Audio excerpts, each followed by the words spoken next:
రాజకీయం cinema గమ్మతి చంత్రాలు viral అవుతున్న వీడియోలు ఇట్లా తీరు వార్తలతోని మన మైక్ టీం ముచ్చట్లు తయారుగున్నాయి. చలో చూసేద్దాం పండి. అంతకంటే మొదలు హెడ్లైన్స్.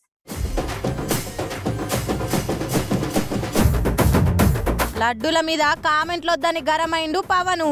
గట్టిగానే అరుచుకుండు ప్రకాష్ రాజ్ కార్తీలను.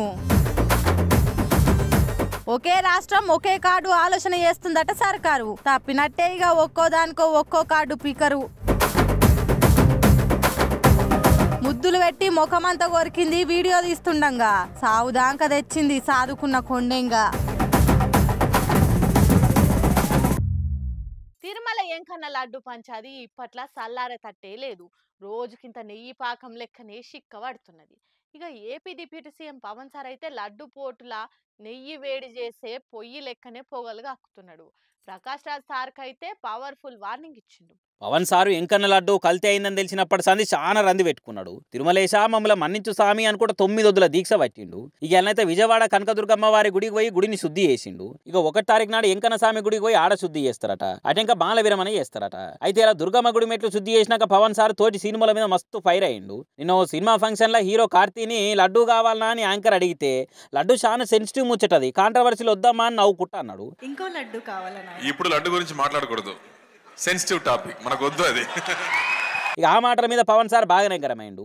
మీరు లడ్డు మీద జోక్లు వేస్తున్నారు. నేను ఒక సినిమా ఫంక్షన్లో కూడా చూశాను. Laddu is a sensitive issue అని. Don't you ever say that. Don't you ever try day to say that please. అట్లెట్లా ఈకిలిస్తారు లడ్డు గురించి మాట్లాడితే? మీరంటే యాక్టర్గా గౌరవం ఉంది కానీ అసలు మాటలు మాట్లాడొద్దు అని సురుకులు పెట్టిండు. అటు ప్రకాష్ రాజ్ సార్ మీద కూడా బాగానే గరమైండు. నా గురించి నీకెందుకయ్యా, లడ్డు కల్తీ అయిందని అంటే నువ్వెందుకు భుజాలు తడుపుకుంటున్నావు, అనవసర మాటలు మాట్లాడితే నాలుక జీర్తా అన్నట్టే వార్నింగ్ ఇచ్చిండు. ఇక పవన్ సార్ కామెంట్ల మీద కార్తీ అని రియాక్ట్ అయ్యిండు. నేను కావాలని అనలేదు సార్, అనుకోకుండా జరిగిన అపార్థానికి నాకు క్షమాపణలు. నేను కూడా ఎంకన్నా భక్తుని అని ట్విట్టర్లో క్షమాపణలు కోరిండు. పాపం కార్తీ అన్న గాలికి పోయేదాన్ని బట్టకు తలగబెట్టుకున్నట్టే అయిపోయింది. ఆ యాంకర్ మాకు వచ్చని అడగకున్నా మంచిగుండు. ఇక ఆ కథట్లుంటే ఒకప్పుడు చెగువేరా వారసుని అని చెప్పుకున్న పవన్ కళ్యాణ్, మార్క్స్ సిద్ధాంతాలు నాకు ఆదర్శమని వనలిచ్చిన పవన్ కళ్యాణ్ ఇవాళ సనాతన ధర్మము ధర్మ పరిరక్షణ అని పెద్ద మాటలు మాట్లాడుతుండగా అన్నట్టు ఎర్రనలేమో పవన్ సార్ని ఎక్కిరిస్తున్నారు. మరి చూడాలి ఈ పంచాయతీ ఏం దాకా పోతుందో ఏమో. రేషన్ బియ్యానికో కారటు, ఆరోగ్యశ్రీకో కారటు, పింఛనికో కారటు, బ్యాంకుకో కారటు, ఇట్లా ఏడికోయినా దానికో కారటు ఉంటేనే నడుస్తుంది. ఇట్లా కాదు, అందరికి ఒక్కటే కార్డు ఉండాలి. అందులోనే మన డీటెయిల్స్ అన్నీ ఉండాలి. 10 గాల కారెట్లు అక్కరలేవుకుంటా ఎట్లా చేయాలని చెప్పుండ్రి. అదే చేద్దామని సీఎం సార్ ఆఫీసర్లకు ఆర్డర్ ఇచ్చిండు. ముఖ్యంగా ఆరోగ్యానికి సంబంధించి ఇంటిల్లాదులందరికీ ఒక్కటే కార్డు ఇచ్చి అందులోనే మన ఫ్యామిలీ హెల్త్ గురించి అన్ని వివరాలు ఉండేటట్టు చేయాలని ఆలోచన చేస్తుండట. సీఎం రేవంత్ సార్ ఇప్పుడిప్పుడే తనదైన మార్కు పాలన చూపిస్తున్నాడు. ఇప్పటికే హైడ్రా తోటి అందరికీ హడలు పుట్టిస్తుంటే ఇక రాష్ట్రంలో ఆరోగ్య రక్షణ కోసం ప్రతి ఒక్క కుటుంబానికి ఒక డిజిటల్ ఫ్యామిలీ కార్డు ఇవ్వాలని చూస్తున్నాడు. ఆరోగ్య ఇంకొన్నిటి సంక్షేమ పథకాలన్నిటికీ ఉపయోగపడేటట్టు ఇంటిల్లాదులందరికీ ఒకటే కార్డు ఇస్తే బాగుంటుందని సీఎం సార్ ఇక మధ్య చేస్తుండట.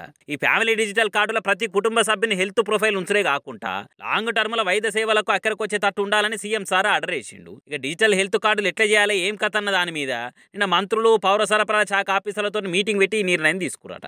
కుటుంబ సమగ్ర వివరాలు ఎట్లా కార్డులు ఎక్కియాలి ఏం కథ అన్నది హర్యానా, రాజస్థాన్, కర్ణాటక వంటి రాష్ట్రాలకు పోయి అధ్యయనం చేసి వచ్చి తయారు చేయాలని చెప్పిండు. ముందుగాలైతే తెలంగాణలో ఒక శాసనసభ నియోజకవర్గం పరిధిలో ఉన్న ఊర్లు పట్టణ ప్రాంతాలను సెలెక్ట్ చేసి పైలట్ ప్రాజెక్ట్ కింద సైజు చూస్తారట. అటు ఇంకా రాష్ట్రం అంతటా అమలు చేస్తారట. ఇక అది వచ్చినాక కుటుంబానికి ఒక కార్డు ఇస్తారట. ఆ కార్డులోనే మన హెల్త్, రేషను, పింఛని, గించిన అసలు డీటెయిల్స్ అన్నీ ఉంటాయట. ఇక ఇదే కనుక అమలైతే ఇది కూడా మంచి విప్లవాత్మకమైన మార్పే అయితే అని అంటున్నారు సీఎం సార్ ఆలోచనను మెచ్చుకునేటోళ్ళు. పాపం పోని కదా అని మూగ జీవాలను సాదుకునుడు కూడా పాపం అయిపోయింది ఇవాళ రేపు. ఆవులు, బర్రెలు, మేకలను సాదుకునుడు అంటే సరే గాని కొందరు కోతులు, కొండెంగలు, పాముల్ని కూడా పెంచుకుంటూ బాగా ఫ్యాషన్ అయిపోయింది. ఇవాళ కింద తిండి పెడుతున్నారన్న ఆలోచన కూడా లేకుట ఇగో ఇట్లా సాదుకున్నోళ్ళని ఎట్లా ఆపదల పాలు చేస్తున్నాయి చూడురి. ఎన్నటికైనా కోతి బుద్ధి కోతికేరు కానీ అవిటిని మనం మంచిగా సాకి కమ్మగా తిండి పెట్టి పెంచినంత మాత్రాన అవి మనల్ని ఏం ప్రేమగా చూడయి. ఎప్పుడో అప్పుడు అవి చేసే పని అవి చేస్తూనే ఉంటాయి. అచ్చమిగో గిట్లనే మరి ఎన్నో ఏమో తెలియదు గాని ఓ ముసలమ్మ ఇంట్లో ఒక్కదాన్నే ఉంటున్నా అని తోడు కూడా ఎవరు లేరనుకుందో ఏమో గాని కొండెంగని సాదుకుంది. అబ్బా ఎంత ప్రేమ చూపెడుతున్నదో కదా. ఎంత మంచిగా కడుపులున్న ప్రేమ అంతా తెలిసేటట్టు కావలిచ్చుకుంటా ముద్దులు పెట్టుకుంటా నాకు నువ్వు నీకు నేను అన్నట్టే చేసింది ముద్దుగా. ఇదంతా మంచిగుందా? మరి అటెనక దానికి ఏం పుట్టిందో ఏమో గాని ఆ అవ్వను కరుసుడు పెట్టింది ఇట్లా. పక్క పొంటున్నోళ్ళు అయ్యో అయ్యో అనుకుంటా ఆపుతున్నా గాని అట్లనే గరిచే వరకల్లా బాణ దెబ్బలు దాకి రక్తం గారిందట. చూసిర్రా, కుక్కను జాదుకుంటే ఇంటికి కావాలంటది అనుకోవచ్చు, పిల్లిని జాదుకుంటే ఇంట్లో ఎలుకల్ని పట్టి తింటదా అనుకోవచ్చు.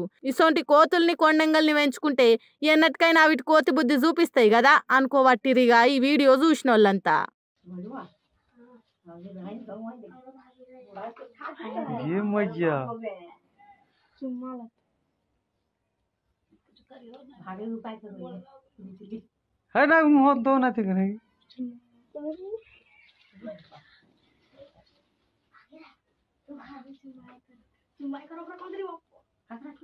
मजा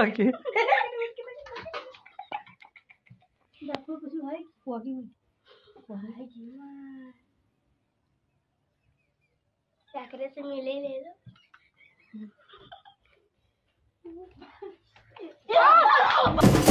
హైడ్రా ఉద్దేశం మంచిదే కావచ్చు కానీ నడుస్తున్న తొవ్వనే దారి తప్పిందని అందరూ అంటున్నారు. ముఖాలు చూసి బొట్లు పెడుతుందని ఇప్పటికే హైడ్రా మీద ఆరోపణలు వస్తున్నాయి. హైడ్రా వాళ్ళ అత్యుత్సాహంతో సర్కారే బద్నామయ్యే కాడికి చేస్తుండ్రు. అతి సర్వత్ర వర్జయేత్ అన్నట్టు హైడ్రా అతి చేస్తుందా, మొగాలు చూసి బొట్లు పెట్టి సొసైటీలో బూమరాంగ్ అవుతుందా అంటే అవుననే జవాబైన పడుతుందట. పెద్దోళ్ళకు నోటీసులు ఇచ్చి కోర్టులకు పోయేంత టైం ఇచ్చి వాళ్ళని ఓతీర్లో చూస్తుంది. బీదలకు మాత్రం నోటీసులు గీటీసులు ఏమి ఇవ్వకుండా వీకెండ్లో పోయి ఇండ్లు గులగొడుతున్నది. ఇంట్లో సామాన్లు తీసుకునేందుకు టైం అని ఇయ్యుర్రి అని అన్నా కూడా కనికరం చూపించకుండా ఇంట్లో నేలమట్టం చేస్తురని హైడ్రా మీద ఇన్నొద్దులు సపోర్ట్ ఇచ్చిన వాళ్ళు కూడా మండిపడుతున్నారు. అరే కొద్దిగన్నా మానవతం లేకుండా ఎట్లా? ఇన్ని రోజులు ఆగిర్రు, సహకరిస్తామని చెప్తున్నా కూడా ఒక గంట సామాన్లు తీసుకొనికే ఆగలేకపోతుర్రా? ఇప్పుడు ఏమంతా పెండోడొచ్చి పెరట్ల దిగినంత ఎగిరిపడే అక్కడ ఏమొచ్చింది అని అంటున్నారు. మల్లాపూర్ నోమా కన్వెన్షన్ కాడ ఫుట్పాత్ మీద పెట్టుకున్న చెప్పుల షాపును కూలగొడుతుంటే కేసీఆర్ అన్నా నువ్వు వేడున్నావు అని తల్లి కొడుకులు రోధిస్తున్న తీరు చూస్తుంటే చాలా మందికి కలక్కుమంటున్నది.